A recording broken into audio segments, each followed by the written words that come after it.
Namaste, Shri Gurubhyo Namaha. A very warm welcome to yet another session of Weekend with Wisdom. Let me begin with a small prayer.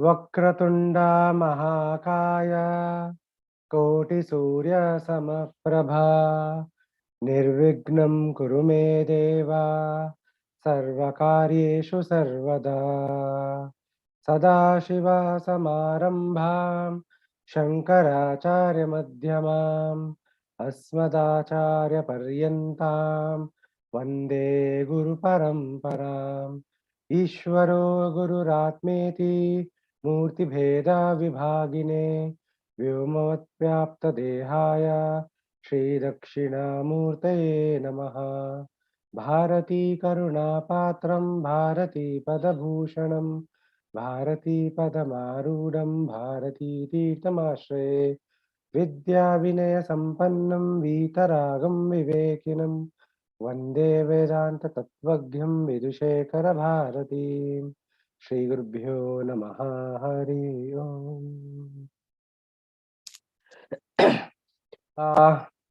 Today we have a special guest, Swami Chidrupananda ji, who is joining us all the way from Noida, and he is speaking on a very important topic for spiritual pursuit, namely Shatka Sampatti, Shamadamadi Shatka Sampatti, which is 6 kinds of wealth that is very much needed in spiritual path, without which no spiritual path will be fruitful for one, because irrespective of the kind of path you take, kind of sadhana paddhati you take, this karma yoga, bhakti yoga, whatever yoga you practice, these 6 set of spiritual wealth, they are very, very important for making true progress. So Swamiji will be speaking more on that.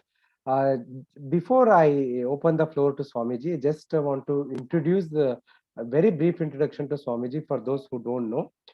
Swami Chidrupananda ji is the Acharya of Chinmaya Mission, Noida. He's for more than 20 years, he has worked at different roles in Chinmaya Mission at the national level, especially in the youth wing of Chinmaya Mission, such as Secretary General and Director North Zone of All India Chinmaya Yuva Kendra. And this Chinmaya Yuva Kendra is a youth wing of Chinmaya Mission, serving the youth all over India since its inception in 1975. And Swamiji has been touring India, has been speaking, taking classes on Vedanta, and engaging with the students for a long time.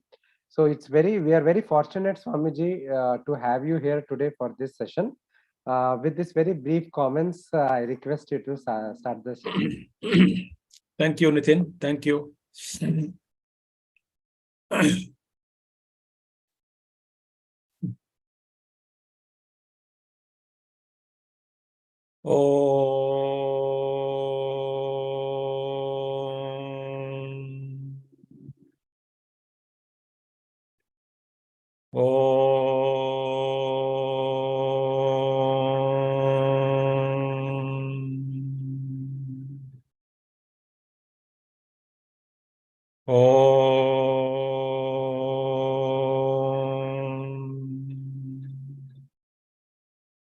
Om Shri Ganeshaya Namaha. Om Shri Saraswatyai Namaha. Om Shri Gurubhyo Namaha. Om Samastajana Kalyane Niratam Karunamayam. Namami Chinmayam Devam Sadgurum Brahmavidvaram. Sadgurum Brahmavidvaram. Om Sada Shiva Samarambham Shankaracharya Madhyamam Asmadacharya Paryantam Vande Guru Paramparam Shankaram Shankaracharyam Keshavam Badarayanam Sutrabhashya Krutau Vande Bhagavantau Punah Punah Shrutismriti Purananam Alayam Karunalayam Namami Bhagavat Pada Shankaram Lokashankaram. Hari Om, good morning to all of you. Thanks again to Advaita Academy for today's program. They have been doing it twice in a week, and then sometimes 4 lectures or sometimes 5 lectures like that in a week. since a couple of years, apart from their other programs. So today they gave me the opportunity to speak on Shatka Sampatti, Shamadhi Shatka Sampatti. So today and tomorrow we have 2 days to speak on this subject, and we'll go slowly and steadily. And most of you have been students of Vedanta, so you must have studied, you must have heard. So for most of you, it is going to be a mananam. It's only a mananam for most of you. Right? And mananam is always good. Together we'll study this subject now, me and you together. Now, friends, the course of evolution of mankind or human being you take is so long path. It is so long, spread across sometimes even kalpas, huge period of time, 1,000 Mahayugas, etc. And in this long spiraling or long, winding path of spirituality or evolution,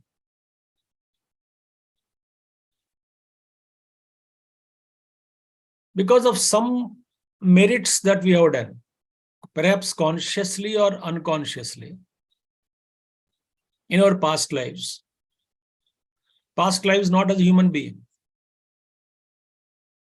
but we have lived some life, some evolution. Nature has pushed us up to animal kingdom, then nature has pushed us. And from animal to human being, it pushes us. So, Bhagavan Shankaracharya begins this sloka in Vivek Chudamani.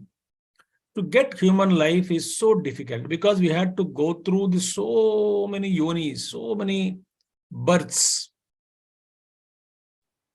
So after long spiraling path, and we don't know that how many lives we have actually lived,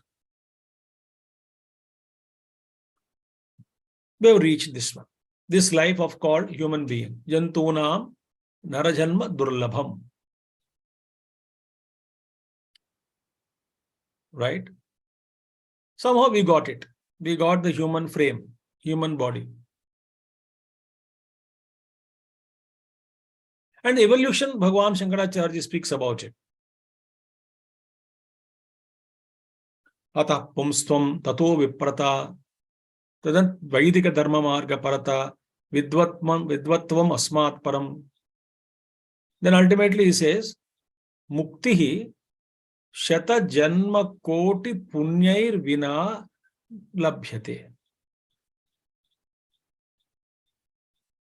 Without the punya accrued over millions of lives,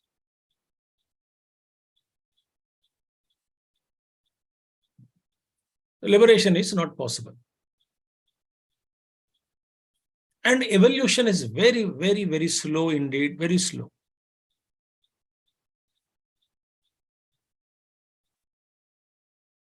In our long path of evolution,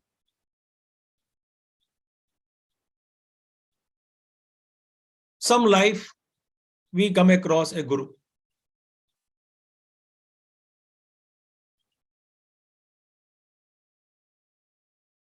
Vijayamuni says a guru appears out of compassion only. He gives an example of an insect flowing in a river.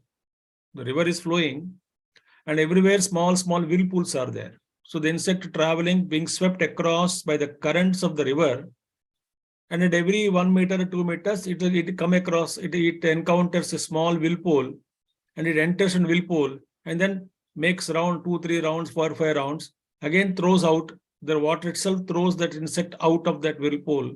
Again, it feels that I am now saved. Again, he comes across. Like that, the jiva also in the samsara sagara has been going through his own journey.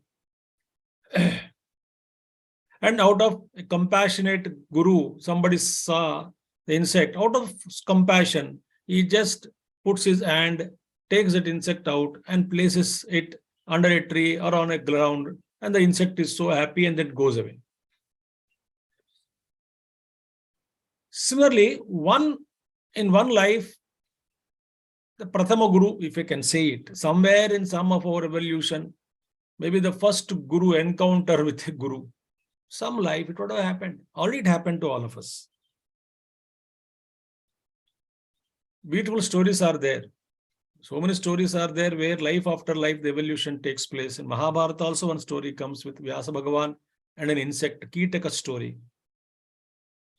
I'm not going to tell the story, but the crux is that Kitaka was, crossing the road and he stops without crossing, and because he hears the chariot wheel sound coming from a distance. So Vyasji asked, why are you standing? Why don't you cross the road? He says, no, I'm listening to the sounds of the wheels of the chariot coming. I will be crushed. So I'm waiting for the chariot to move. Then Vyasa Bhagavan says, what is the use of that body you have? You can drop it. I will ensure you will get a good janma. The faith on that Mahatma Satsanga, Vyasa Bhagavan ke saath.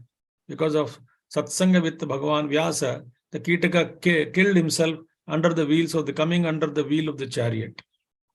And then he becomes another, a human being. And then next life is little evolved.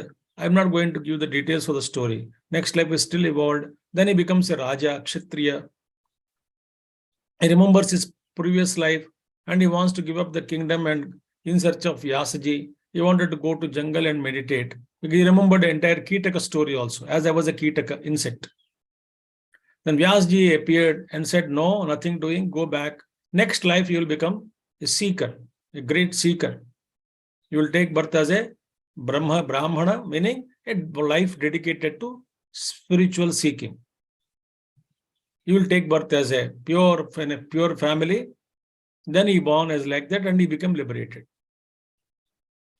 So, Bhagavan Shankaracharya says, as you all know this famous verse, 3 things are most difficult. One is Manushyatvam, Mamukshutvam, Mahapurusha Samshraya. One is to get human birth. Then again, the desire to liberate. Because Bahunam Janmanam Ante Jnanavan Mam Prapadyate. After so many lives, a wise man approaches me. Vasudeva Sarvamiti Samahatma Sudurlabha. And the one who had recognized everything is pure self, pure Vasudeva Mayam Itam Sarvam Jagat. Everything is nothing but Vasudeva only. Such a Mahatma is extremely rare to find on earth. So first, human life is difficult. Then a desire to liberate, that's another difficulty. And third thing is, even after the desire, to come under the close shelter of a guru, that too, Srutriya Brahmanishta Guru, is extremely rare, indeed, extremely rare. So, when the Mahapurusha Ashraya Samshraya takes place, then what does Guru makes us understand? Guru makes us understand this samsara sagaram. Samsara is like a sagara, ocean, and it is dukkhamayam. And Guru shows the mirror to the disciple. The tragedy that why are you unhappy? Because we are Durvara Samsara Davagnitaptam. We are being roasted in the fire of samsara with all its various experiences. So, Guru says, now begin your work if you want to liberate. You want permanent joy, begin your work. The moment Guru tells the disciple, you must begin your work now in order to find permanent happiness. Not the pleasure that we get, but we want permanent, unbroken bliss. Avichinna Ananda Rasaha. that unbroken bliss if you want, then you must start working upon with your own mind. With your mind, you must start work. So, to start seriously our spiritual journey, Guru says, I will tell you everything. What is spirituality? How to begin your journey? What are the potholes or pitfalls in it? How to overcome? What is the nature of the progress, or what is the nature of the path itself? How it is carved out? How various forces work against us, purva karma, etc. So I will tell you entire plan.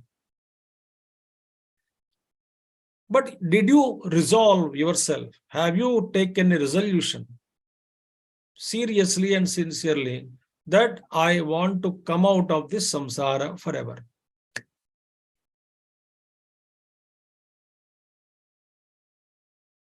So then Guru gives hands over. The Shishya says, I am ready, sir.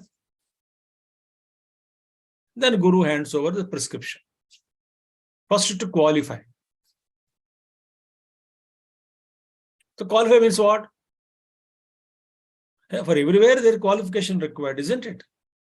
For everything we need to be qualified.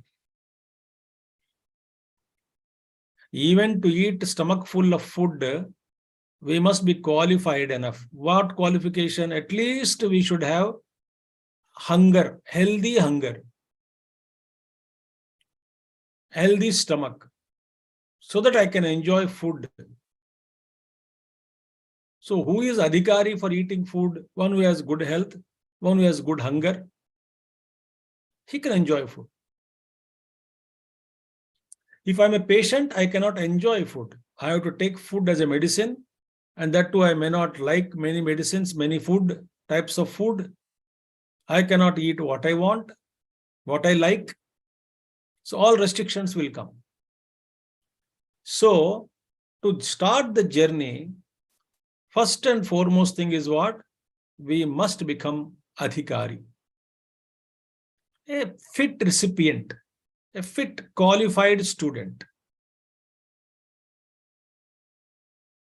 So to get qualification or to get qualified, preparation has to be done. If you want to go into IAS, to be qualified, IPS to be qualified, to enter into a sports arena to be qualified, armed services to be qualified, musician you want to sing to be qualified before you give a program. Even if you want to take sannyasa, the Guru will test you. Guru should see whether you are qualified to take sannyasa or not. So everything we need qualification, isn't it? So in Vedanta begins with this sadhana chatushtaya sampatti. The fourfold qualifications. What are they? We all know. Viveka, Vairagya, Shat Sampatti, and Mumukshutvam. These four qualifications. Remember, all the four has to be worked upon the mind only, with the mind only, on the mind only, by the mind, on the mind, with the mind. So actually, when you really strictly speak about sadhana, everything is at mental arena only.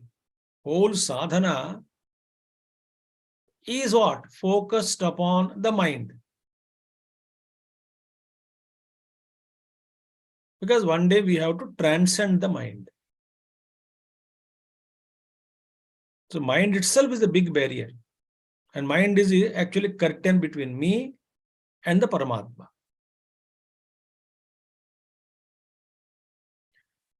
So we have to see, slowly we will go into the subject. So fourfold qualifications are mentioned.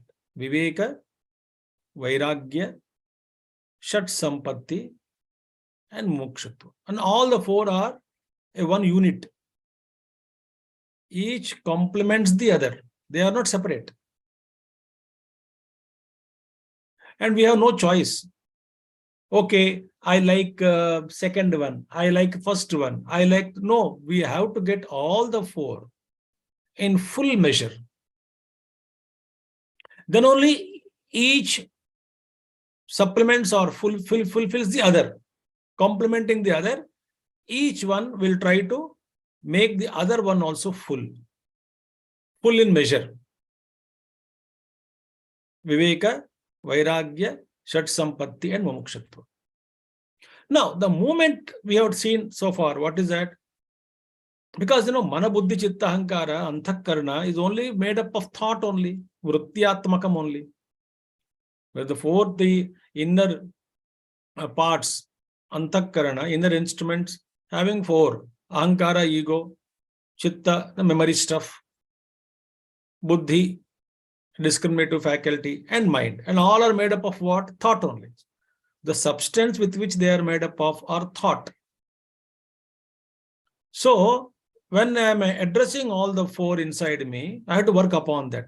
What reduce my ego, improve my buddhi, and then not again becoming egoistic. Memory has to be used properly, and the mind has to be always kept in pure. So my focus of work, evolution, is only on the four: Mana, Buddhi, Chitta, Ahankar. And of the four, buddhi is behind the mind. So the primary culprit is the mind. The mind is influenced by, and also it influences the other.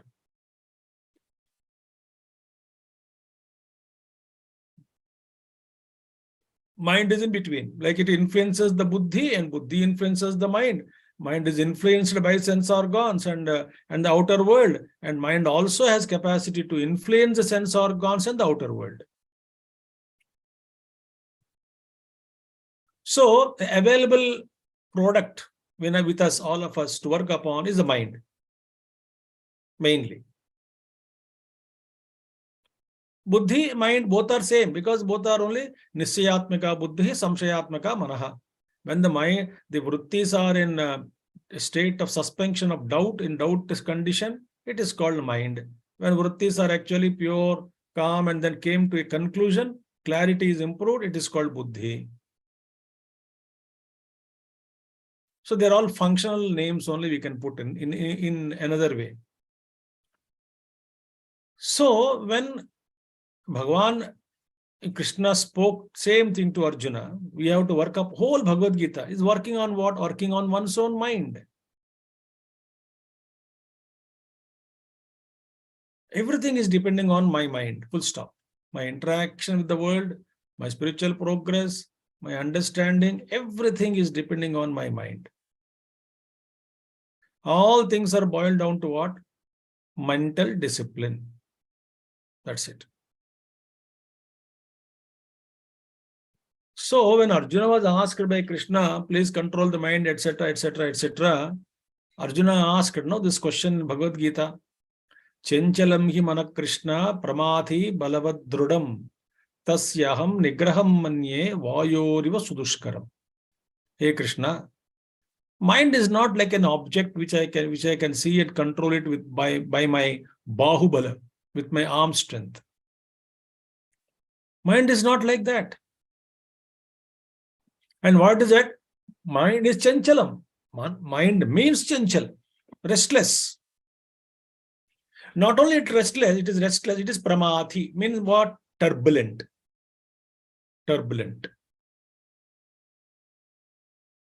So restlessness with turbulence. Then balavat means what? Strong. Very strong. When we go in aircraft, turbulence comes. Air turbulence. We get scared. Especially new flyers, they can't bear it. They hold on to others, passengers, or sometimes they scream, they close their eyes. They don't know what the hell is happening inside the flight. Some people vomit. Turbulence. So restless. One is restless, chanchalam, pramathi, turbulent, strong, balavat. And drudam. Drudam means what? Unyielding. वो जिद वाला है. Jid means he just sticks to its own point. It won't yield. It says, I am this, that's it. I don't want to do anything. Do whatever you want to do. And tasya nigraham. How do I feel that to control such a mind is as difficult as to control the wind. Think. As difficult as to control the wind.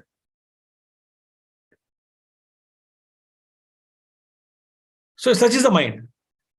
And Bhagavan Krishna says, he nods. He said, yes, you are right. Without any doubt, mind is restless. Mind is turbulent. Mind is strong. Mind is unyielding. No doubt about it. But he says, Abhyasa and Vairagya are necessary qualifications.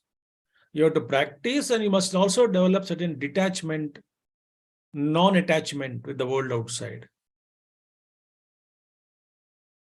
Then only I can control the mind. Shamadhamadi only I'm going to now building now, slowly. So we have to work upon my mind, first of all.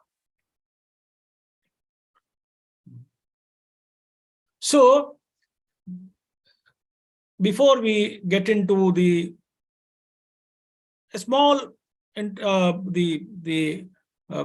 brief into the Viveka Vairagya, and then very little, but then Shatka Sampatti will elaborate more. Before we enter into the topic, we must also see general thoughts on the mind, because Shama, Dhamma, Uparati, Titiksha, Shraddha, Samadhana, Viveka, Vairagya, all these things are to be done by the mind, within the mind, by ourselves.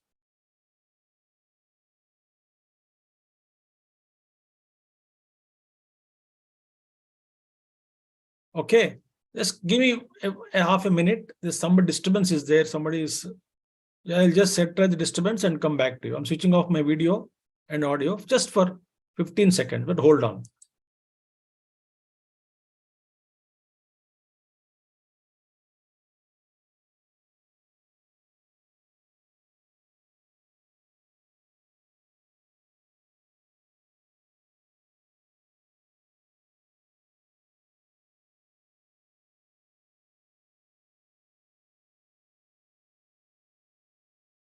Yes, I am back. So little disturbance was there, so I just controlled it. I told them not to disturb. Okay. Now, so see, entire sadhana is what? On what? Mind only. Even the body also is brought under control only when the mind is under control. So the whole central pivot is what? Mind.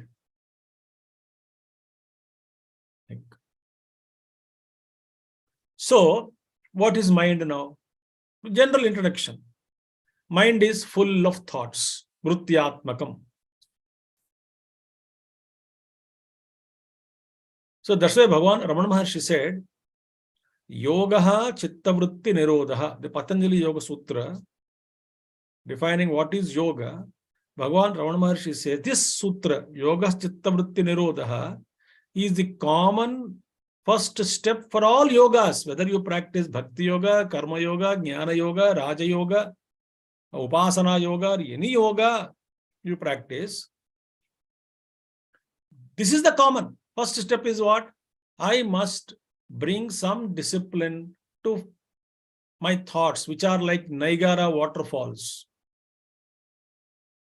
When I close my eyes, if I'm a seeker of truth or not disciplined, I experience what? Waterfalls like Niagara waterfalls, a huge flood of thoughts I experience.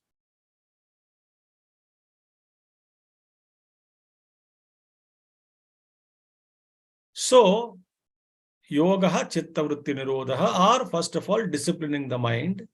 This is what Vedanta speaks now. We will see now that. So, what is mind? First of all, we should see what is mind. Mind is flow of thoughts. Vritti pravaha. Vritti pravaha. And in Vedanta, we speak about it.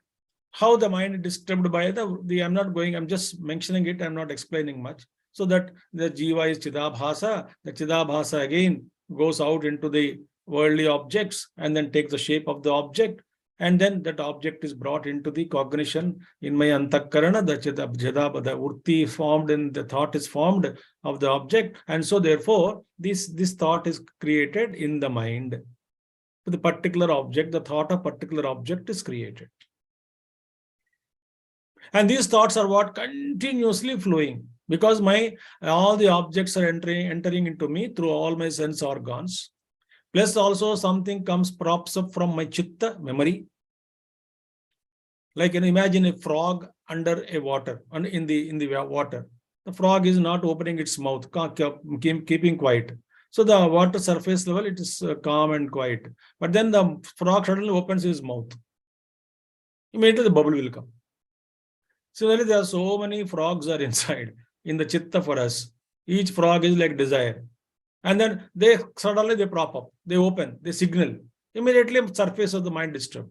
So such mind, one source of disturbance is from within, other source of disturbance is from without.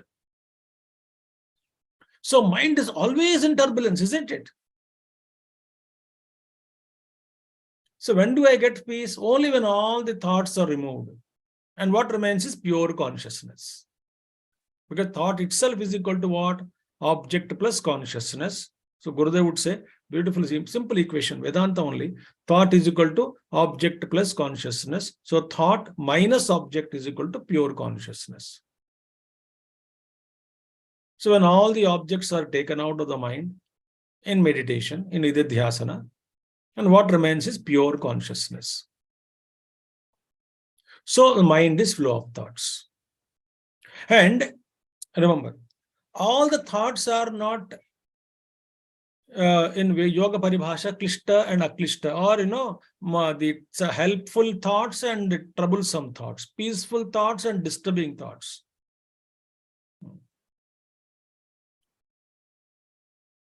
Kinds of thoughts are there. It's broadly divided. Some are positive, some are negative. But we are actually disturbed by what? More the content is negative mind. And then, I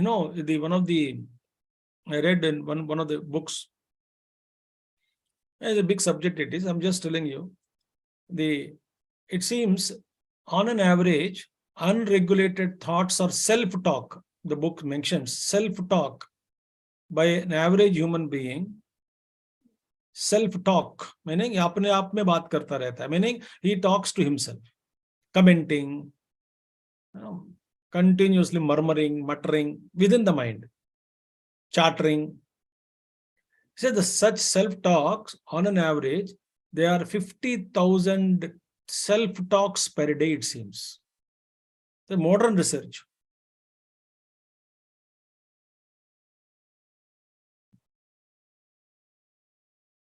So this is not easy to bring all kinds of control over in the mind. Because, Manu clearly says, Manu Maharaj says what? Manayeva manushyanam karanam bandha mokshayo. Very simple statement, and it is a universal truth. So your mind is your enemy, your mind is your friend. Bhagavan Krishna says that mind which is under control, that mind becomes your friend, and that mind under whom the mind is not under his or her control, that mind to him or her becomes enemy. So this mind has to be controlled first. Control means not suppression. To be regulated is a word used by Mahatma. Regulated. Very many Mahatmas use different words to make us understand. Right? So whether it is a Viveka, whether it is a Vairagya, whether it is Shatka Sampatti or Mokshutva, all are actually different expressions of seekers' expressions in the mind. All these qualities are to be worked upon in the mind. Mind means both mind and intellect put together. Vrityatmakam. Okay. So, Bhagavan Shankaracharya says in Vivek Chudamani, Yeshu satsveva sannishta yad abhave na siddhyati. Only when these Viveka, Vairagya, Shat Sampatti, Mumukshutva are there present in the seeker's bosom in full measure, then only there is a possibility, or then there is a experience or understanding what is Sat. The pure existence, the substratum can be recognized, realized, etc. Yad abhave na siddhyati. And without these, you cannot get the desired fruit. Now here, I would like to share with you some of the thoughts of my interaction with some of the great spiritual seekers, great teachers. Some of the observations are like this. You may agree, may not agree, doesn't matter. But thoughts I'm sharing with them, with you all, what I gained. In some analysis, if you notice, in spite of lot of scriptural study, in spite of Viveka, whatever they could gain. So Viveka and Vairagya, I use one word, can be intellectualized. Meaning what? Each word which we have to know, we have to very carefully use. Meaning what? I understood. Theoretically, I understood what is Viveka, what is Vairagya. Right. And I need Mokshutvam also is there in me. Yes, I wanted to know the truth. But I am actually lacking in Shamadhi Shatka Sampatti. These are the things, are the actually litmus test for every seeker when he or she is living in the outer world.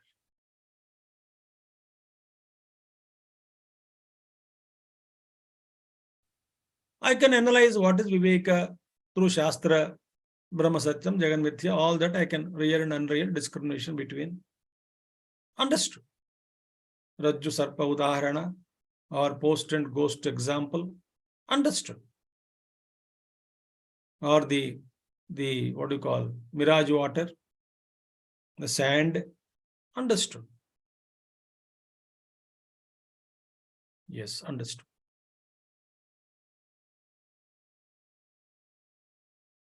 Vairagya, very interesting. Vairagya also. Understood.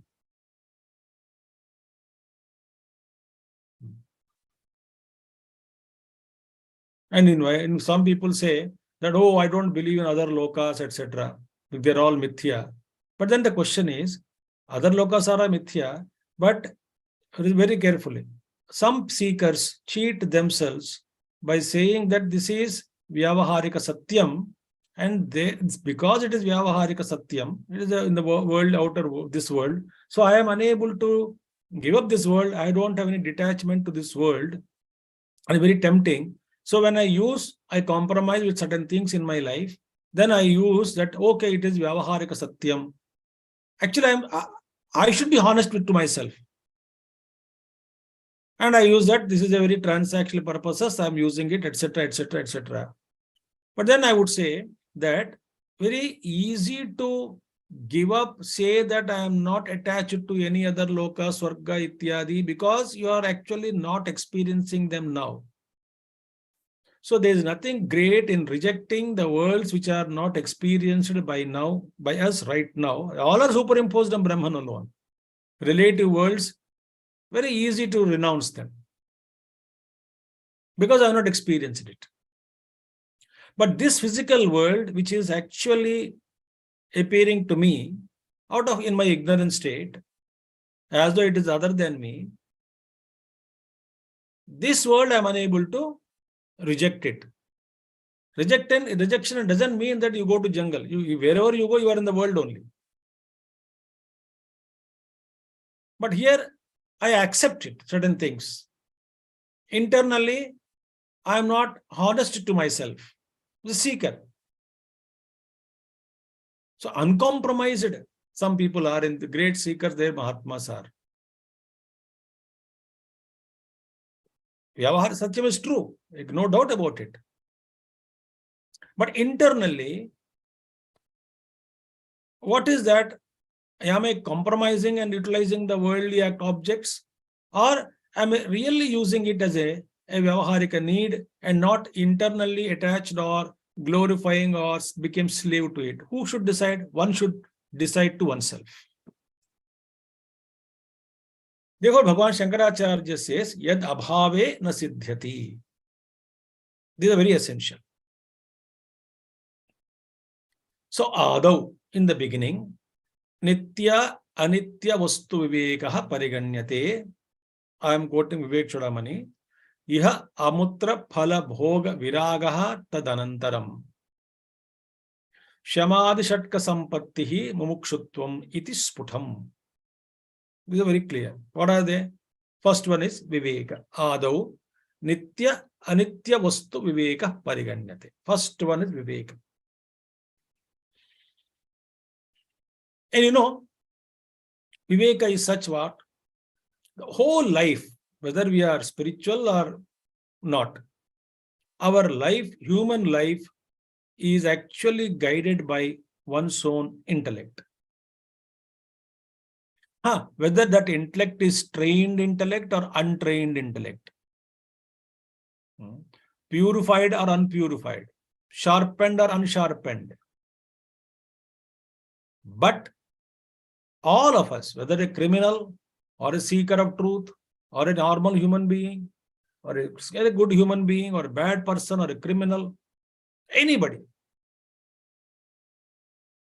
we are actually guided by our own buddhi. Every moment to moment, buddhi is telling us, and mind somewhere, mind may influence the buddhi.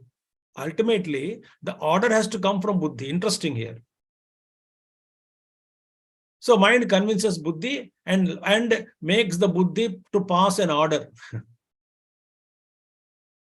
You pass an order. Who influenced buddhi sometimes? So buddhi is untrained. Buddhi has no reference. Buddhi has no guide, no teacher, no shastra to refer to. And no experience also to such buddhi. So mind projects and mind convinces the buddhi and buddhi accepts and comes to a decision and passes an order and mind executes.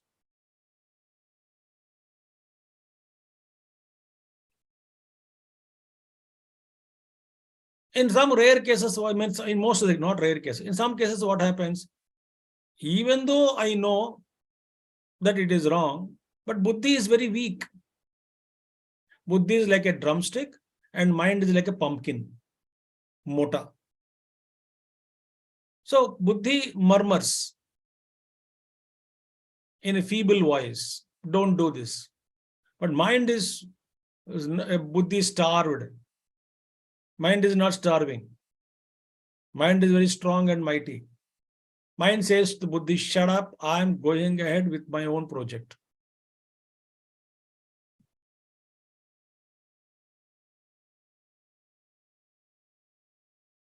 And there the problem comes. So therefore, one of the first steps is what? How to make this buddhi stronger.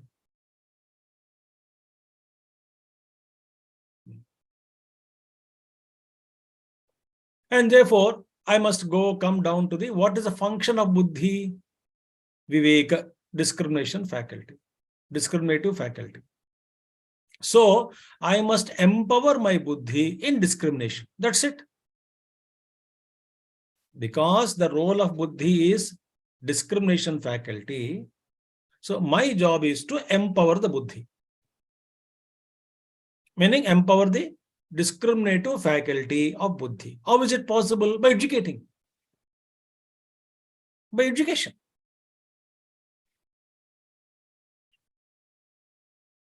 And no other way, friends, no other way.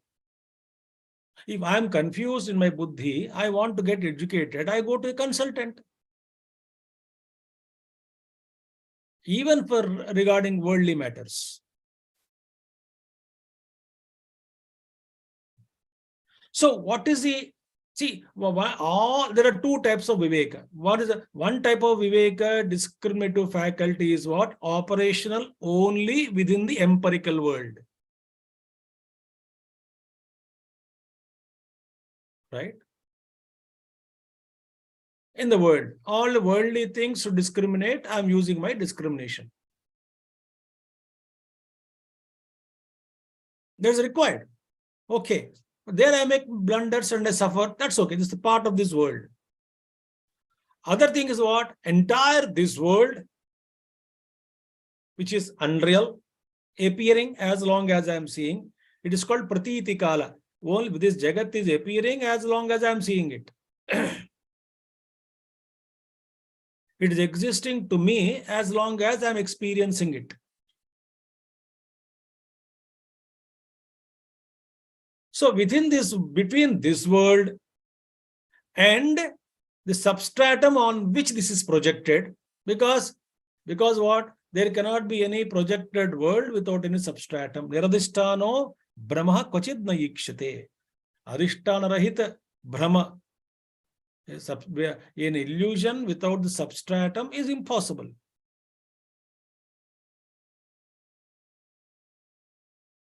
So there must be two things. One is real, other is unreal. Only two things, two categories. So what is the subtlest, purest, highest, noblest discrimination? Not discriminating between chutney and sambar and idli and vada. That is required. That is required for vyavahara.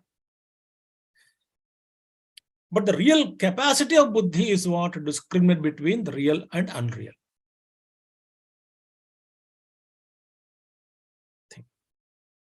Therefore, the preceding one, no, viveka becomes base for vairagya, and vairagya becomes base for shamadama. Is it easy to achieve shamadamadi and mumukshutva? And also vice versa.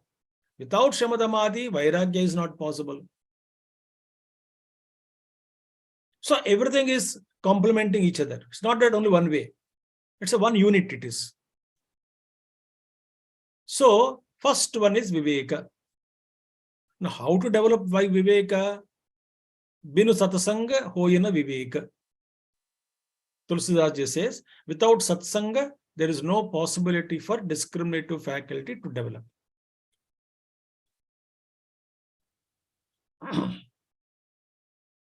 No possibility. So we have to listen, we have to attend, we have to bathe in the presence of the great spiritual masters or advanced spiritual seekers. We should bathe ourselves, bathe our mind in the total samasti mind of the satsang.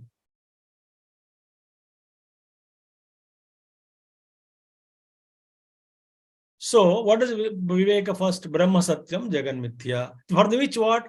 The teacher has to teach me what is the Brahma Swarupa, why it is, when it is not seen, heard, smelled, etc. But how I can, but it must be existing. That is me and the presence only. I cannot deny myself. All that Guru will teach. Nature of the Jagat and what is discrimination, how to discriminate, how to make my buddhi stronger and subtler. So Viveka becomes a ground for each, the preceding one becomes the ground for the succeeding one.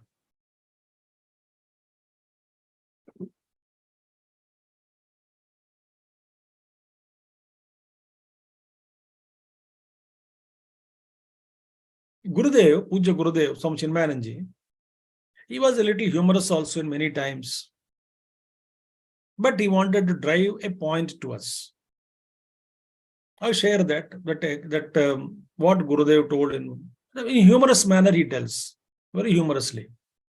The general public talks that thousands of people sit together and then, so he would give certain very simple thing, but then to drive a point.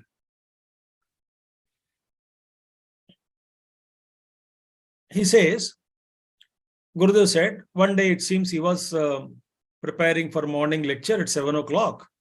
So, but preparation means he was ready for a talk. And then he was waiting for the car to come. He was in first floor in somebody's house. And down the road, floor is our house, down the road, and down bus stop is there, some bus stop. No bus shelter is not, bus stop is there. So he didn't know what to do. And the eastern side, the sun is about to rise. The car has to come to pick him up to the Yajnashala. So Puja Gurudev was thinking, it seems what to do. Lot of time is there.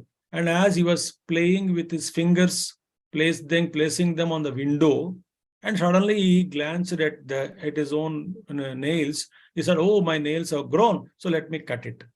So he took that nail cutter and started cutting the nail because time was there for him to go for morning talk. He cut the nails, I believe. And then afterwards also he collected all the nails, and then he has to pack it and throw it in a dustbin. But then where he did not find any piece of paper, the gift paper, colored gift papers, normally gold and silvers are packed, the colored papers. That paper was lying down, small piece in that small piece. So he took that piece and he packed all the nails in that paper and because nothing, Gurudev said, I had nothing else to do, so I beautifully packed it. I beautifully packed the entire thing, very nicely packed. And still he was holding it and again came to the window and enjoying the morning sunrise. And as he was placing these hands over the window, the grill, and the arms came, the fingers came out, and somehow this packet slipped and fell down. Fell down where? Bus stop was there.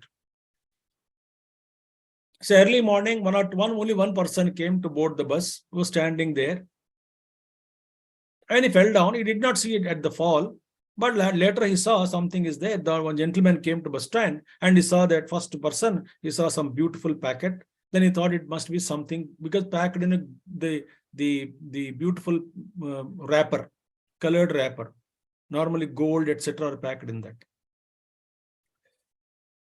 So immediately, Gurudev said, he took his kerchief, dropped the kerchief on that, and he picked the kerchief along with that inside this one, and he could not resist his temptation. So he would like to know, he wanted to see what is inside. So he started opening layer after layer to see what he got the fortune in the morning. When it completely opened, it was nothing but nails packed. Immediately he dropped it. Then Gurudev added a pun. He said, no, had it been the nails of a young girl, perhaps he would have loved them. But these are the nails of an old Swami. So what is that? He just got it and immediately, instantly dropped it. He threw it out. Then Gurudev says, the world is presenting to us in a beautifully packed manner. Everything is packet available in the form of a packet. So, when a sensible person, Viveki, analyzes this world and sees inside what it is, it will result in Vairagya.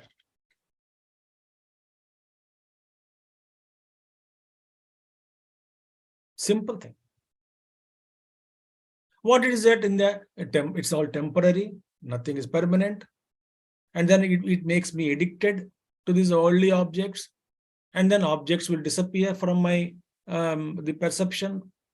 Loved ones will go, loved things will go away.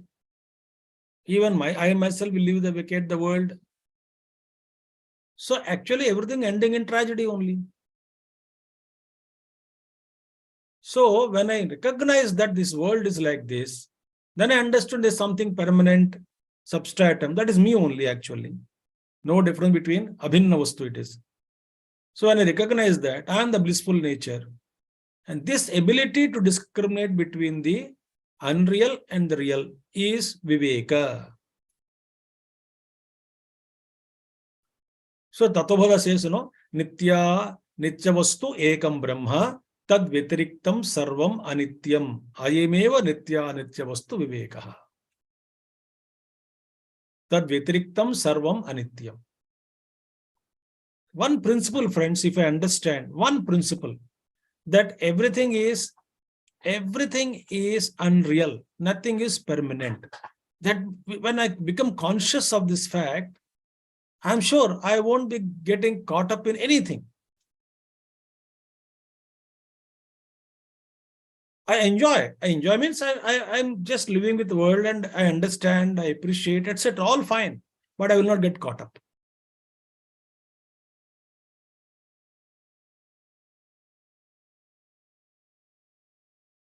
And what is Vairagyam? No. Jihasa, distaste. Darshana Sharvanadibihi. Detachment, distaste, lack of any love for this world. That's called Vairagyam. Enough of this. I'm fed up. I'm full. There is nothing in this. So, Dehadi Brahma Paryante hi Anitya Bhoga Vastuni or Bhogya Vastuni. From the body up to Brahma Loka. So that's why Vivek Chudamani, somewhere Bhagavan Shankaracharya says, Pindandam api Brahmandam Chejjata Amala Bhandavat. Very like a filthy pot. Pindanda and Brahmanda Chejjata Malabhandavat. Just give up all these things, worthy of renunciation, renouncing these two, worthy of dropping, worthy of giving it up. What?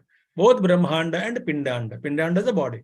Brahmanda is the total universe. As what? As a two filthy pots. Nobody will keep a filthy pot in the house. A pot filled with filth.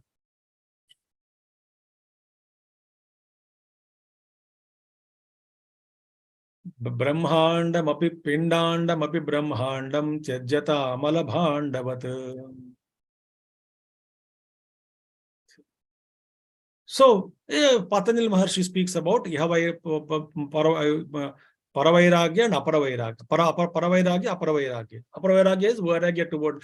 So many people have developed Aparavairagya, but they may not have developed Paravairagya. Paravairagya is not only to source Swarga Sukham, but also Vairagya towards Siddhis. No, I am not developed Vairagya. I want that Siddhi, I want this Siddhi with me. Somehow attachment, whether gross or subtle, visible or invisible. That's a Brahma Paryantehi Anitya Bhoga Vastuni. We all should read. Some of you must have read it already. Kathopanishad Bhashya Bhagavan Shankaracharya for Urdhumala Vashyakam, that mantra comes. There, Bhagavan Shankaracharya mentions that the entire samsara vriksha, and there are Urdhalokas 7, Adho Saptaloka, 7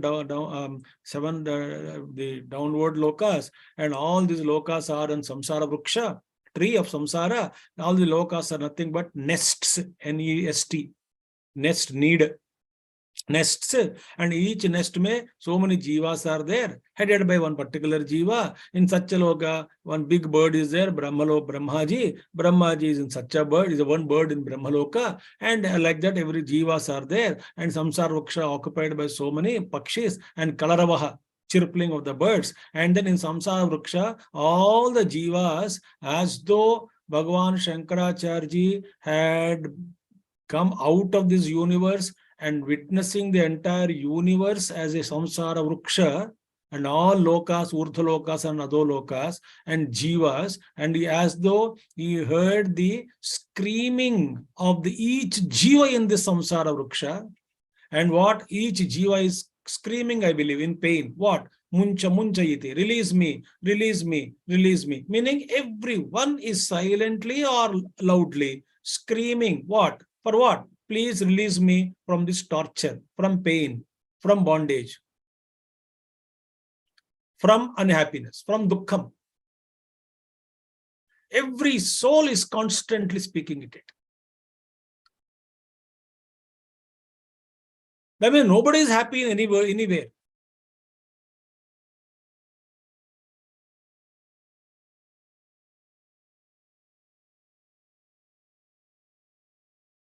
Tapon Maharaj is Purja Gurudev Swami Chinmayananji's Guru, great tapaswin.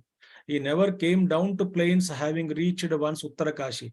He would meet Swami Shivananji Maharaj of Divine Society in Rishikesh, or go back to Uttarakashi, or go back to Gangotri, or wander in Himalayas. Mahatapasvi. Tapon Paramaviragi. Paramaviragi.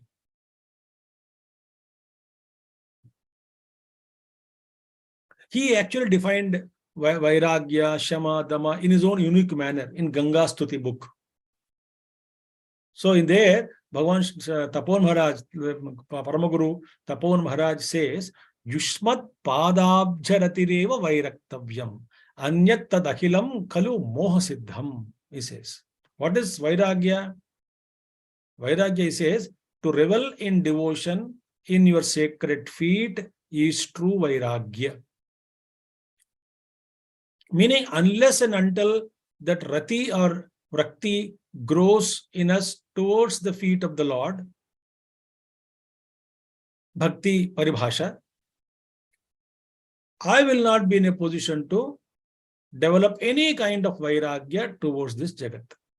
Why? The bliss of the devotion, the bliss of my contemplating or dhyana on Ishvara Dhyanam is much, much, much more and higher and supreme.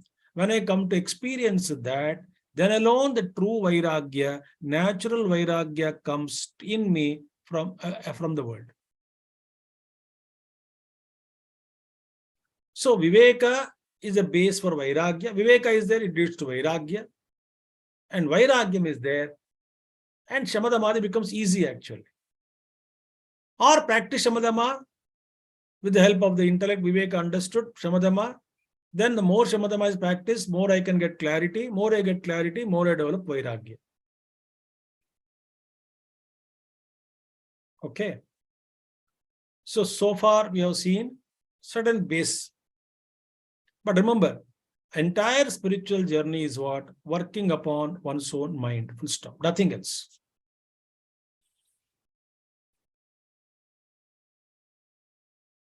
Everything is boiled down to what?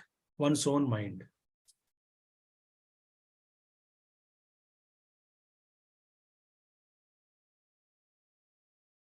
And external world, what I'm speaking about, that also is nothing but ordered by my own karma and vasanas. And my vasanas means what? The way I reacted, I generated vasanas in my past life through my own mind again.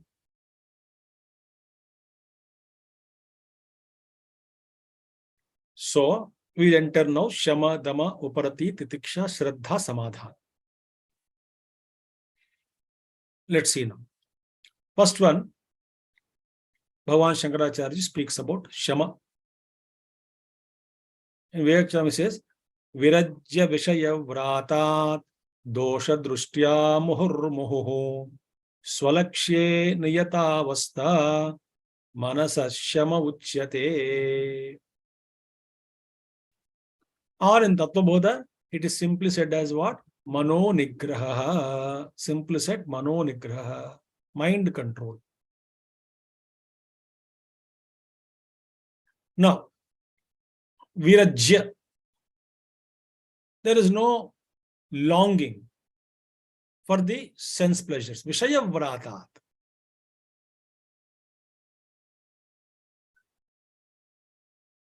So naturally, the mind has to be detached from the external sense pleasures. Many sense, not external, sense pleasures. So sense pleasures are external only. So detaching the mind from the sense pleasures. Virajya Vishaya Vratat.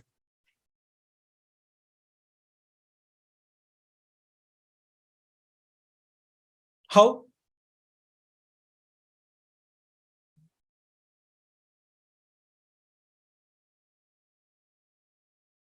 Certain worldly objects, our mind withdraws from them comfortably if I had experienced that object and got some pain out of it.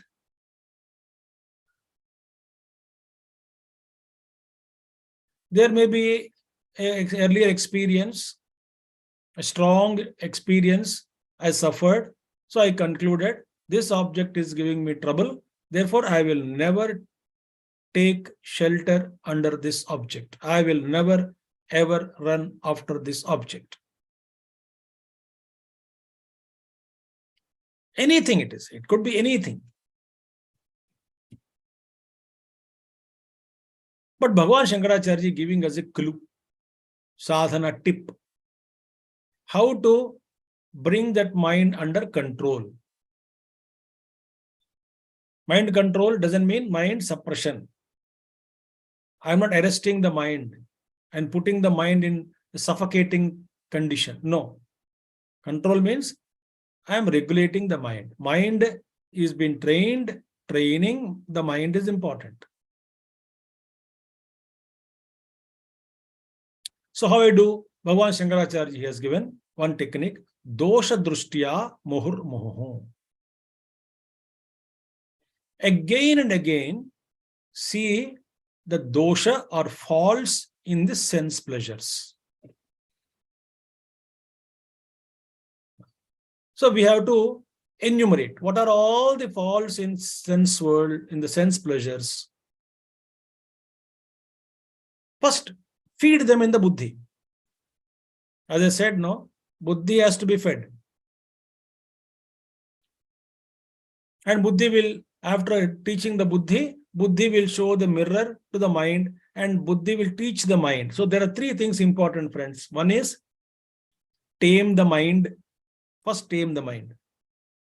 Cajole the mind. When the mind is cajoled or tamed with my own techniques, each one of you can employ their own techniques. Each one of you, all of you can employ your own techniques. Cajole in the taming the mind. Once mind is tamed, it is ready to listen to me. Then I start teaching the mind. Who will teach the mind? Buddhi has to teach the mind. How will Buddhi can teach the mind? Buddhi has to be empowered. Through what? Satsanga, Shastra Sravanam, Guru Upadesham, etc. will help in Buddhi becoming empowered, and such an empowered Buddhi can in turn teach the mind. Teach the tamed mind can be taught. When the mind training is given, teaching is given, mind has got that learning. It's a well-taught mind. That well-taught mind, if it is exposed to the outer world, and that becomes training. Classroom teaching is over. Now that mind, like, the guru teaches the student in an ashram for 1 month, 2 months. After teaching, now go into the world and observe your mind. How you are reacting, how you are responding to the worldly challenges, how you are being attracted, or how you are hating certain things, how you are loving certain things. Observe your mind. Go into the field. Maidan mein chale jao. Go into the field. So there the practical training has to be given. So what is that muhur muhu? Again and again, I must teach the mind through my buddhi. How? By showing the mind the faults in the sense pleasures. For which, remember friends, to show the mirror again and again to the mind, I must be alert. If I am sleepy and not alert at that moment, mind will execute its plan. And mind will reap the consequences of it later on and suffer. And certain times I suffer, but I get addicted also.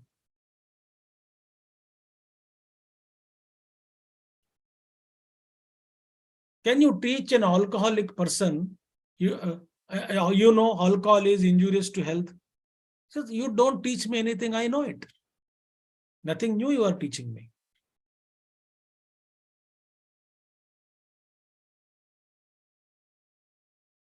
So it's not easy. So what kind of doshas are there? I must enumerate. There's so many doshas are there. First one is what? Okay. First one is what?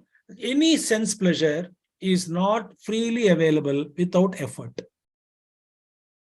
Even to bhoga, to enjoy a little, depending upon the object of your love. But there is an effort required for which.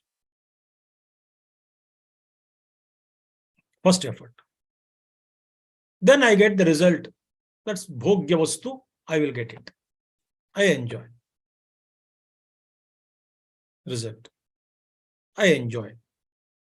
Then after everything, every bhogya vastu pleasure eventually ends in dissatisfaction and unhappiness alone. Why? Whatever it is, even suppose you like it, oh, it got exhausted, I am not fully happy with it, I want again. That moment you are unhappy. Or the desired object did not give us the bliss what I expected, so I wanted to again try with little modification in the object of my love. Add some masala and now taste it. That's how, we construct a house. We are not happy. Again, we remodel it. Again, we are not happy. Again, we ultimately, no, I have done 3 times. Now I'll sell this house and purchase new house. Again, you go to new house. They discover a new problem there.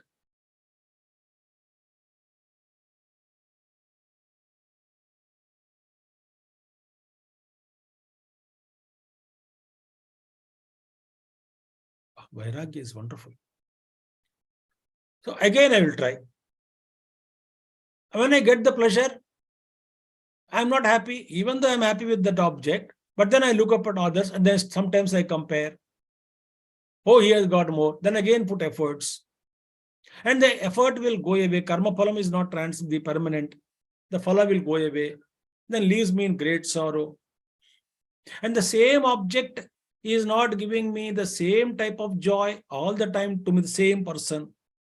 And same object doesn't give joy to the different people. That means that whether that object has really pleasure or it's a play of my mind.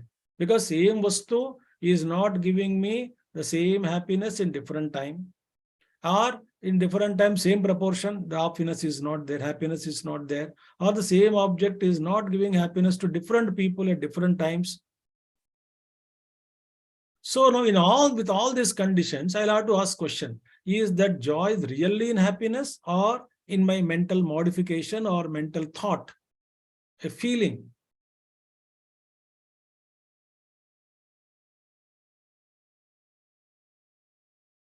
And same object will give me diminishing happiness. And moreover, that objects make us a slave. And when that object is diminishing or when object is not there, restlessness in the mind increases. Because of my restlessness, I cannot focus on any work. Peace of mind is lost. When peace of mind is lost, sometimes it makes me depressed also. It takes me to depression. Then psychosomatic diseases, disorders, physical disorders.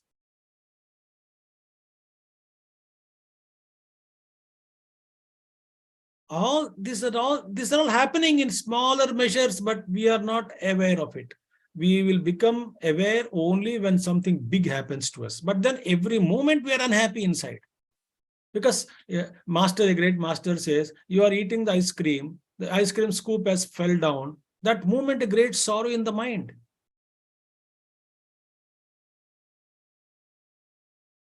Why? Because, between the cup and the lip, there may be a slip that we forget. If I know that till that object comes to my lip and till I eat it, there is no guarantee. Any time it can be slipped from my hand. With that background awareness, if I have, there is no question of disappointment. Swami Chidrupananda says, Puja Gurudev says, disappointment can come only to those who make appointment with future.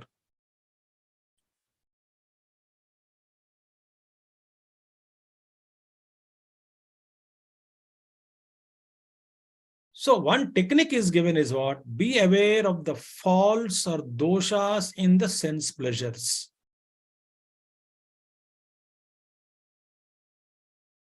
The question is, how many of us are constantly aware of it? We forget, no? That is why Swami Akhandananda Maharaj कहते थे, great spiritual master, North India. Some of you might be knowing him.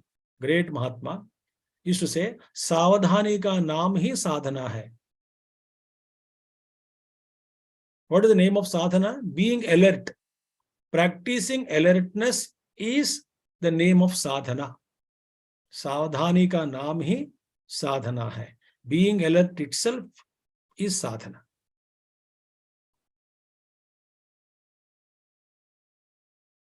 And the sense organs are what? But why their sense organs are running always after sense pleasures? We get an answer in Kathopanishad. Paranchikani vitrunat swayambhuhu. Tasmat parang pashyatina antaratman. Kaschid dhirah prachaga atmanamaikshat avrutta chakshu amrutatvamichan. There the answer is there. Why sense organs are running? Why this much of struggle for me? Because they are turned outside. They are turned outside, sense organs. It is a design problem. Brahmaji, when creating all of us, he fitted all the sense organs, turned them outside. So, parang pashyati na antaratma. Therefore, they see only outside. Dhiraha means what here? One who is intelligent and courageous. Dhira Purusha. Meaning one who has got Shamadamadi. Shamadamadi guna sampanna yuktaha. One who is endowed with all Shamadama Itsyadi Gunaha, Sadgunaha, Sadhana Sampatti. He is able to what? Turn the entire sense organs which are turned outside, turn them inside.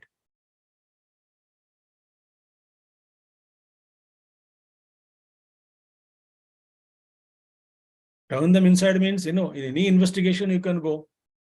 First of all, I wanted to know what is that which is prompting my organs, sense organs to run outside? Mind. But why mind is prompting the sense organs to turn outside? I'm running around in the outer world. Why mind is leaking through sense organs? Sense organs are fitted outside. Mind is leaking through that. Naturally, mental energy goes out only. But why? Who is provoking the mind? Avidya, Kama, Karma, Hridaya Granthi. Desire in the buddhi, then agitation in the mind, etc.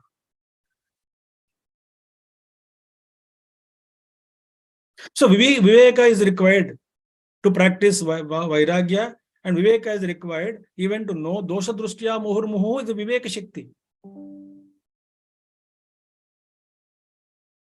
Very essential it is for us. Viveka is required. Therefore, who can do that? Dosha Drushtya Muhurmuhu Pariksha. Pariksha means now observe, examine. Pariksha lokan karmachitan brahmanaha nirvedamayat. Na asti akrutaha krutena tad vijnanardham saha gurumeva bhigachet samitpanehi surotriyam brahmanishtam. Wonderful. The Upanishad says, a wise man, a brahmana, a seeker of truth, examines the outer world. Dosha Drushti. Examines the outer world.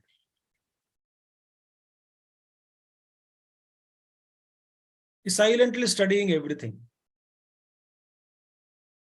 Lokan means experiences. Karmachitan means all of these lokas are a result of the karma, born out of karma. And Nirvedam he develops distaste, vairagya. Because, how long you can keep on struggling to make yourself happy with the sense objects. Karma ayasavahulyameva. So much of effort, struggle, stress and strain.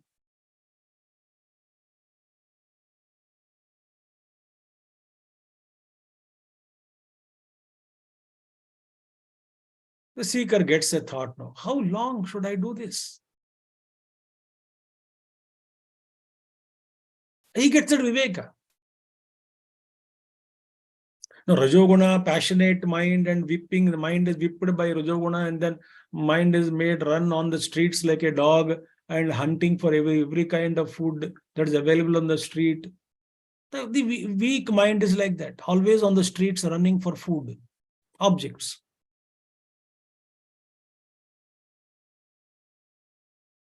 Na asti akrutah krutena. Nahi bhaiya, what is it I wanted to achieve? But that which I am already, the bliss I want, but that is not outside, only reflecting joy. It's a reflected joy. I am the Ananda Swarupaha. Akrutaha, there is no effort required to know. It is Swayam Siddhaha. Then Krutena, through karma, how can I achieve that which is beyond karma? Which is Swayam Siddhaha, Swatah Siddhaha. Now I want to know it, how to experience it. How to drop this entire, the samsara, mind, etc., identification with it, and how to attain that Brahman. He goes to Guru. So Shamaha is what? Dosha Drushtya Mano Nigraha. First one is mind control is required. So much of to talk on mind only. Yoga Vasishta you take, Puranas you take, Upanishads you take, Itihasas you take, and many other great Mahatmas written textbooks you take. That ultimately all the entire spiritual literature speaks about what? Mind, mind games, how to control the mind, how to purify the mind, how to introspect, how to internalize it, how to turn that mind within, and how to seek the self within, how to merge the mind in blissful self, how to dissolve the mind in pure consciousness. That's it. Whole literature is only on that.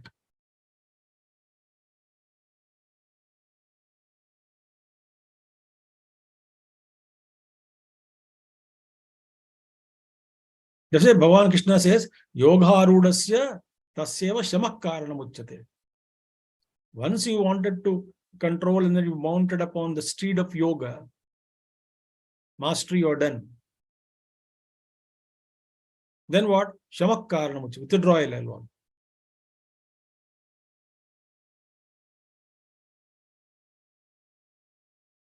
Mind to withdraw. So Bhagavan Krishna says, whatever object is disturbing you, your mind has to be withdrawn from that respective object. Shanai Shanai Uparamed Buddhya Druti Gruhitaya Atma Samstam Manakrutva Nakinchidapi Chintayet. A mind, though, object number one, withdraw by teaching the mind, telling that object number one doesn't give you permanent joy.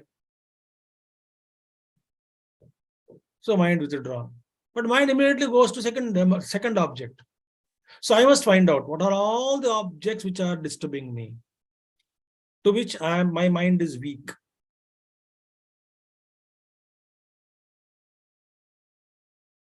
So dhire dhire, slowly and steadily, teaching the mind, taming the mind, training the mind. It's a very slow process it is. No hurry. No comparison.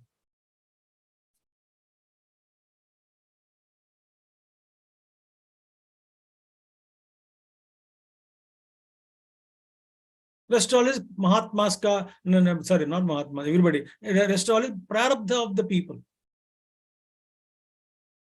Somebody gets more money, somebody gets name, somebody, a great Mahatma, somebody has great following, somebody has no following. Somebody is ekante, sukavasyata. Somebody is healthy, somebody is no health. Somebody is rich, some Mahatmas are absolutely no. It's all prarabdha. They don't bother about it. It's all Maya. An external game. I need not take it anything as seriously. Some Mahatmas have got some more Aishwarya. Some Mahatmas have not got anything. But nothing less in their spiritual dimension.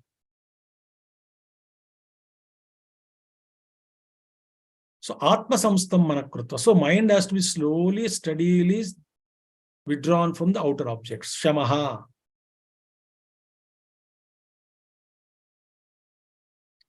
So yato yato nischarati manaschanchalamasstiram tatastato nayam yaitad atmani eva vasham nayet. So from water vairagya, I mean the object, the sense object, the mind, wherever it is attracted to from the respective object, the mind has to be drawn. Because of whatever, so I must study in my life. What are all objects in my life disturbing me?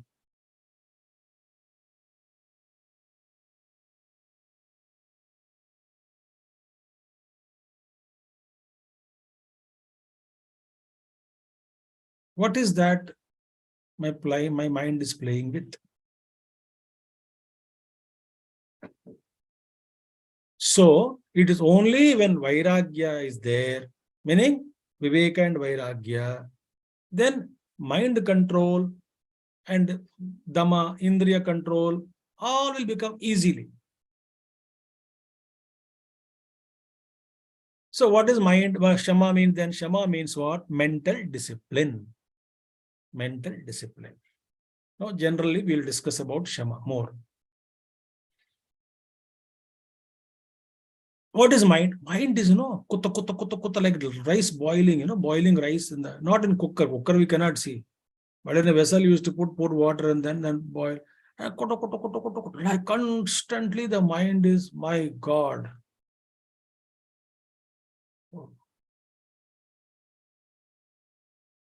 So continuously generating thoughts, non-stop business. In waking plane, it has got completely, it creates havoc. Non-stop business in waking state is what? Constantly. And dream also. Projecting in dream. In the waking plane, suggesting us, do this, do that to be happy, do this to be happy, go there to be happy, do this, eat this, drink this, see that, phone that fellow, baat karo, yahan pe jao, you go there, go here, go and meet that person. That continuously.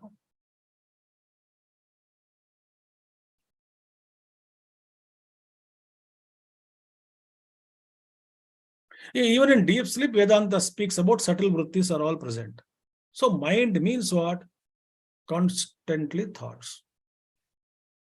And which kinds of thoughts we have to control now? Please understand.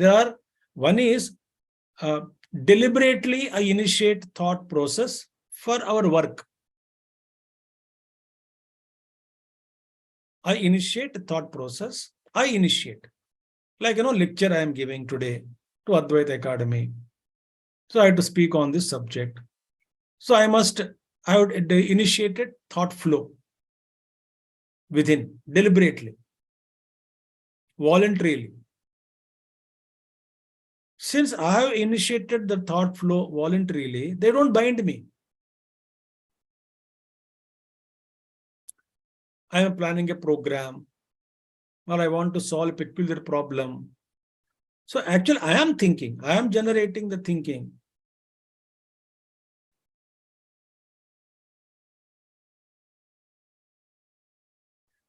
Otherwise is what? Involuntary thought. It's called Manorajya in Panchadashi language. Manorajya means what? The mind, throws all kinds, like meditation. In meditation only, we don't, when meditation, does anybody want to initiate a thought? No, I don't want to initiate any thought. Meditation is a place where you can find, your intention is what? To silence the mind. But does that happen? No. Why? So many thoughts. Who is initiating? Involuntary. I don't know what kind of things I remember, what kind of things I recollect, what kind of suggestions I get. Narayana. Forgotten entities, forgotten experiences, forgotten people, forgotten things. I don't want that to happen, yet the same memory comes back. And so many thoughts gurgle out and appear on the surface of my mind and disturb me. Actually, on meditation. In meditation, what I want to silence my mind. So voluntarily, my thought is what? To silence my mind. But that thought is never cared by the mind. Mind says, I think now you're relatively free. I will do my work of pouring out all the dust from the dustbin. Take out and pour out. Take out from the dustbin and pour onto the mind.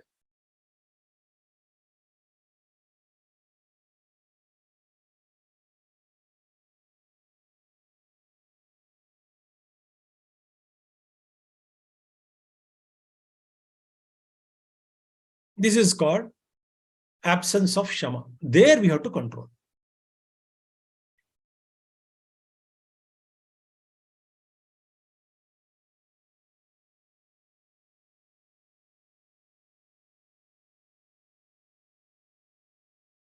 Think.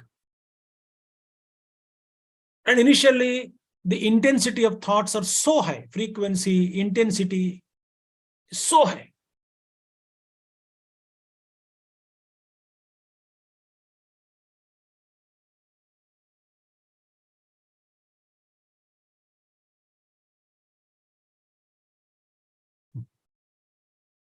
So high that we can't bear the flood of it.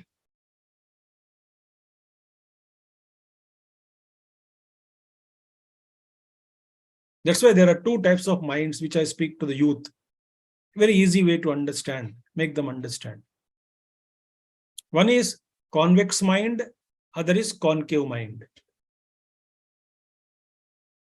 Convex mind is what? Whenever from buddhi, I throw a sankalpa on the mind, because mind is a doer, executive. So I understood, I make a sankalpa. Tomorrow morning, I will meditate, or I will do this parayanam. Parayanam means part in Hindi. Chanting I do. This my mind projected it on my buddhi, sankalpa projected it on mind.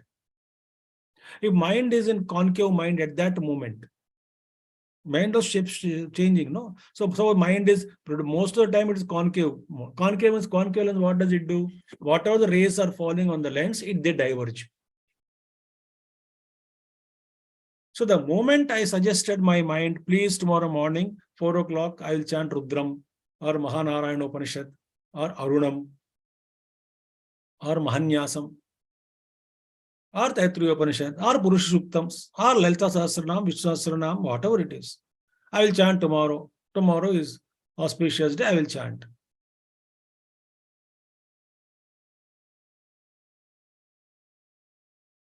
The moment I throw that mind, the sankalpa on the mind diffuses it.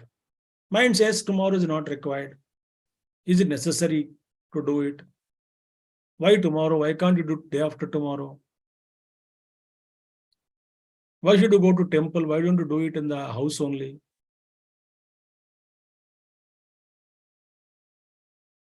Is there not God in the house? But why do you want to chant all those things one day? You chant only one or half. Next day you can chant half. So the thought is diffused, diluted, bifurcated, diverged. Concave mind. That's called what? Voluntary thoughts are disrupted efficiently by the cooked up thoughts by the mind on its own. They are called involuntary thoughts. Mind, that's called manorajya, swatantrata of the mind.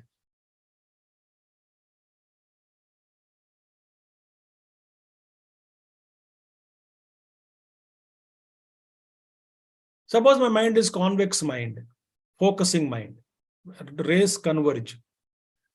Then at that time, what happens?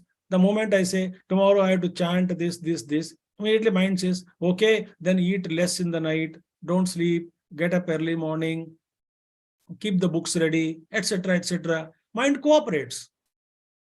And even you made a resolve, you forgot during dinner, not that you forgot, that moment you are not aware, suddenly mind makes you remember, oh, tomorrow you morning you have to chant, get up, go sleep early, go, you have to chant tomorrow morning. Oh, alarm, put alarm also, you have to get up early morning. chanting is to be done. Please search books also properly. Don't search for books in the morning. Now only you search and keep them on table or in puja room.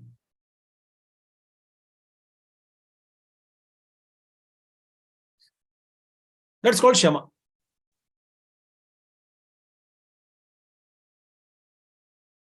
So Tapon Maharaj says so beautifully, says Shantihi regarding Shama in his book, Hymn to Ganga, Glory, Ganga Stuti. Shanti katam vishayalesham asamspushanti chittam na chetvayi nishaktam akhandamurtau jnanatmike janani jahnasute nisarga siddha sadaiva mananam manasohi dharmaha. Shanti katam vishayalesham asamspushanti chittam. That, that kind of, how is peace can be attained? That chittam asamspushanti vishalesham, untouched by the vishay vastu, vishay sense objects.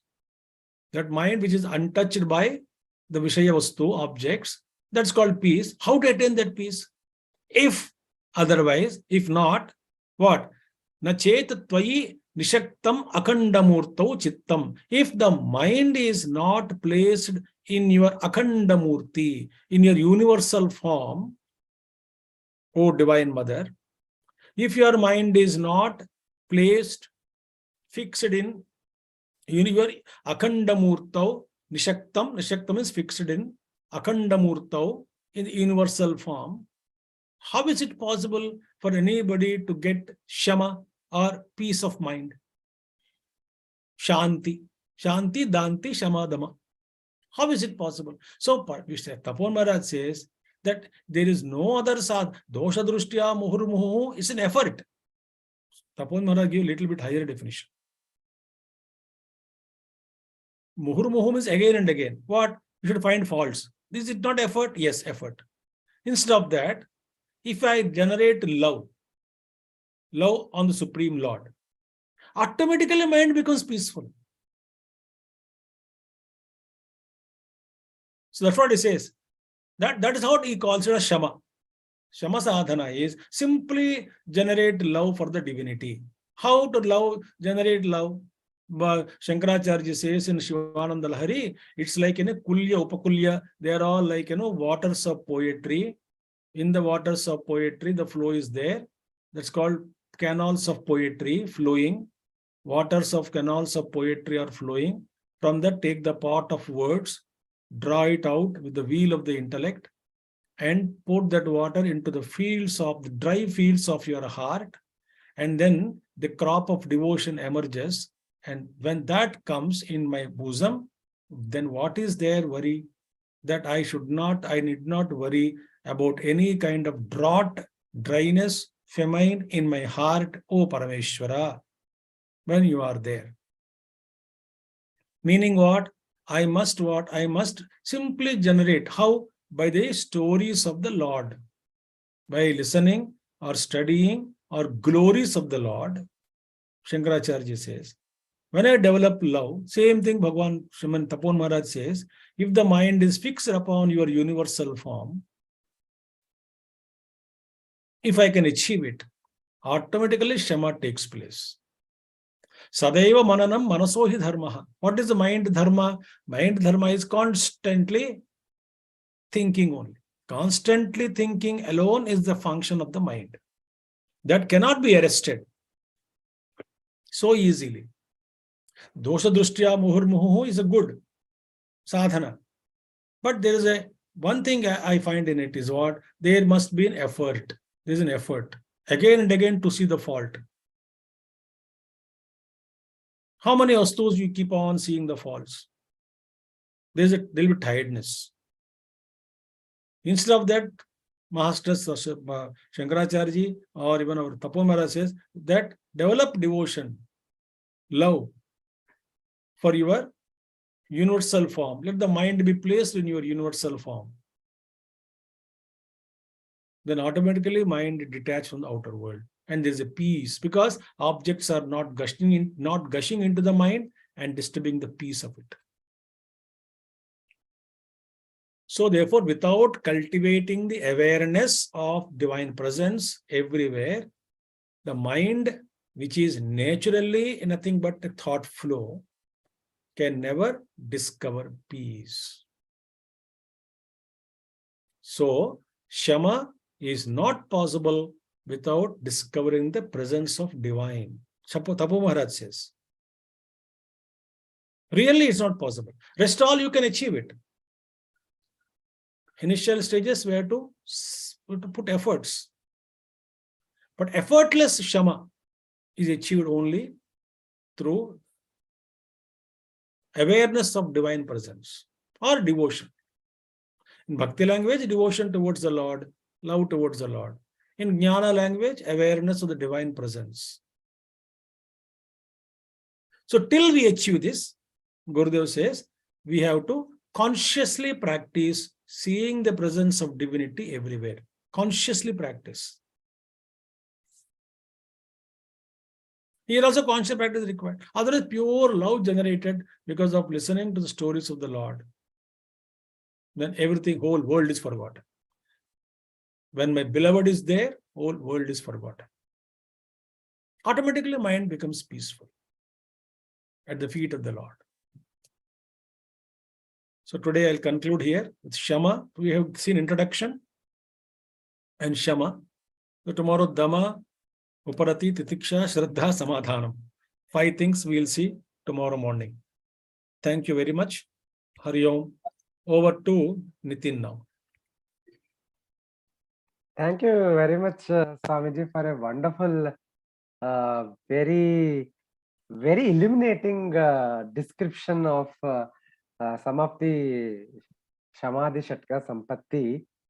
Viewers, if you have any questions, you can just put it in the Q&A box, and Swamiji will, I will ask the questions to Swamiji. Swamiji, one of the questions as we wait for the viewers' question, one question I had was, we have been now seeing that Vedanta and yoga, there are many areas of overlap and commonalities. And one thing I have read is how the practice of yoga, I mean the Patanjali yoga, the Ashtanga yoga, helps in attaining this Shamadhamadi qualities, because it is related to the control of the mind. So can you shed more light on this aspect? Very, very simple, Nitin, very simple here. See, first of all, fundamentally, Vedanta and yoga. Gurudev says very simple, yoga is practice. Right? That's why Gita, Yoga Shastra is said, Gita also. Now in Vedanta, we speak about Shravana, Manana, Nididhyasana. Qualifications required is Viveka, Vairagya, Shat Sampatti, Mokshatva. In Yoga Paribhasha, parallel things are what? Yama, Niyama, Asana, Pranayama, Pratyahara. Pratyahara uparte same. Pratyahara, and then Dharana, Dhyana, Samadhi. That path is followed. So either way you take up this yoga sadhana, follow this, and or Vedanta you take, both are overlapping only. There's absolutely no problem. Actually, the difference is Saishwaravada, Nirishwaravada, or they are, that certain kind of Sankhya. That ultimately things are little differences are there. But my question is, वहां तक जाने के बाद ना, you go there up to that, then we can fight out distance. First of all, the path is wonderful, no? वहां तक तो पहुंच लो पहले. You reach that particular state, then we can inquire. Then Patel Maharshi also says, वहां तक he took us up to that Kaivalya Sthiti, Kevala Sthiti, and then left there. Afterwards, you will discover that I'm teacher appointed from up to here to up. All of them are qualified teachers only, masters only. But then each one of them have given guided up to their students up to some extent and dropped them. We don't have to fight, but everything is so beautiful. This reminds me, Swamiji, of a similar statement by one of the acharyas of Sringeri Peetham about first reach Bhagavan, and then you can decide whether he is Nirguna, Saguna, whether he is Vishnu, Shiva, how many hands, how many face. Yeah. So unnecessarily, we are struggling on the path. Road pe baith ke jagda kar rahe, aage nahi ja rahe koi bhi. I've received one question. I'm not really sure. The question is focus on Shakta Durga Saptashati philosophy. I don't think this is connected to the topic. What I'm asking, very simple thing is that you take that Ishvara as Ramakrishna also said, Kali, the Brahman in action is Kali. You can worship Shakta Devi, Durga Devi through Saptashati, understand, and then follow that Rakshasa, Rakta Bija, and all philosophically you can connect Rakta. There's so many thoughts come up. One thought is killed, similar thoughts rise up. So Rakta Bija, Rakshasa, and all. Ultimately, hold on to Divine Mother, do Upasana, purify, then Mother will give you the ultimate experience of the divinity. Absolutely no problem. So, whatever you follow, ultimately, even to do Upasana on Shakti, Shakta also, you must have Shamadamadi Guna Sampatti. Any Upasana, when I wanted to do, I must begin with, that's why I said in the beginning, first thing is work upon the mind. Where you want to apply it, which sadhana, which upasana, doesn't matter. First, get out of these worldly attachments.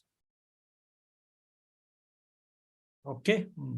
Swamiji, the next question we have received is. Yeah, I'm reading it.